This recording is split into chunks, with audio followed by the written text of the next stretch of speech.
Yeah, so many people have been asking, about some of these things that pop up, some of these offers, and they want a direct answer, whether it is a scam, whether it's a scheme, exactly what's going on.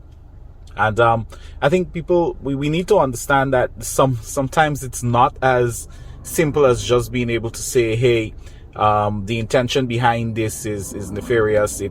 It's about hoodwinking and really ripping people off. Because sometimes it takes a while before the entire the real intention gets exposed. So I think what we need to understand is that scams and schemes, they're all about hacking the human being. That's what it's about.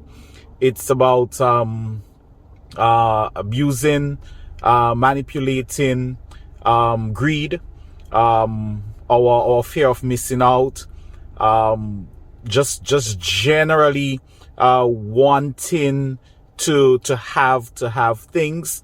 It manipulates, it exploits our caring nature or empathy, all these different things, if not our need for love, romance and so. That's why you have romance scams and so that are so successful.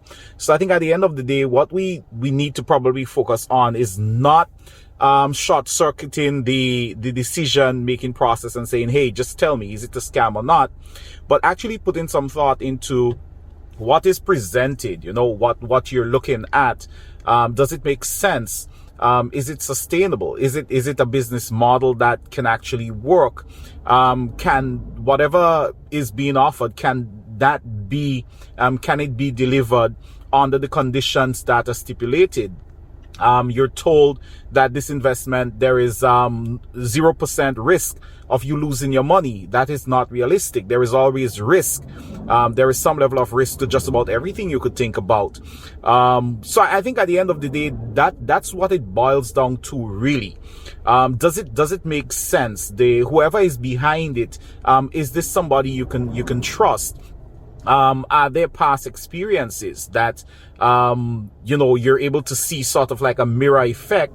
It looked just like something you've seen before, and if that's the case, then maybe you'd want to stay away from it.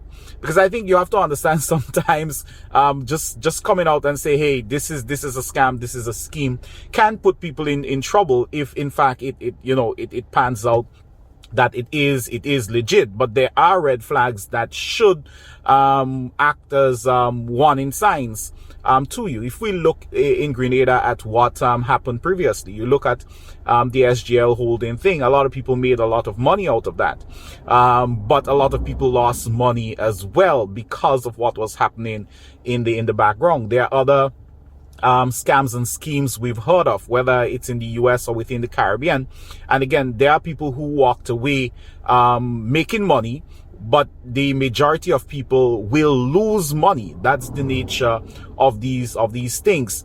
So I think the important thing here is this: not just wanting a direct answer, but really engaging our logical reasoning skills, common sense as we call it, thinking the thing through and trying as best as possible to see if it makes sense. Don't fall for the urgency tactic.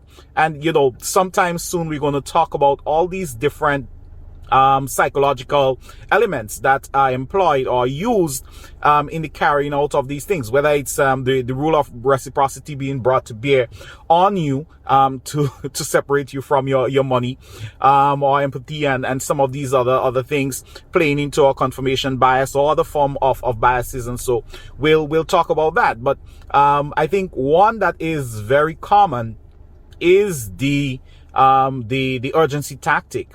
It's a limited time offer. You need to get on this now. You need to claim your price now. You need to make that investment now or within the next few minutes, or you lose out. And I think that fear of missing out is not just what keeps us constantly scrolling through the Facebook and the Instagram and going from one TikTok video to the next, but it is also a powerful weapon in the arsenal of those who are about separating us from our hard-earned money and really manipulating us so they can benefit in the end. I know to a certain extent this may not be the answer some people want when it comes to a particular offering or whatever is being dangled in front of them, but I think it's the safest bit of advice I can give from all that I have seen over the last few months, all the different things I've come across, and having a pretty good understanding as to what is happening in the background and just how some of these things are set up. So as I say, I hope this helps somebody a little bit to get to that place where they can make an informed decision or just get to thinking. We'll talk a little bit more about some of these psychological, as I said, elements in the arsenal of some of these bad actors that can be brought to bear, so you have a better understanding as to what to look out for as we move forward. So that's it. Do enjoy the rest of the day and be safe. Yeah, be very safe. Always stop and think before you click. And remember, if it sounds too good to be true, it probably is a scam, and you may want to stay away from it.